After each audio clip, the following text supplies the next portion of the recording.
আপোনালোকক কবিতা আবৃত্তি কৰিব ওলাইছোঁ। কবিতাটোৰ নাম হ'ল মাহীদেউৰ ঘৰ। আমাৰ ওচৰতে মাহীদেউৰ ঘৰ। তেওঁৰ পুতলাটোৰ হ'ল এদিন জ্বৰ। হাচ্ছিউ, পানী লগা জ্বৰ। Doctor, doctor. মাহীদেউৱে ক'লে, ডাক্তৰ আনিবলৈ দাদাই লৰ দিলে।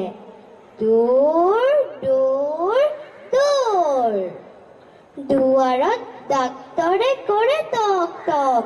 পুতলাই ভয় খাই কপে থক থক। ভয় নাই, ভয় নাই। লাহেকৈ পুতলাক বেজী এটা দিলে।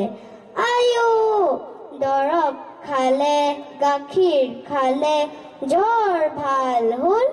হাঁহি হাঁহি পুতলা খেলিবলৈ গ'ল। ধন্যবাদ। সুন্দৰ।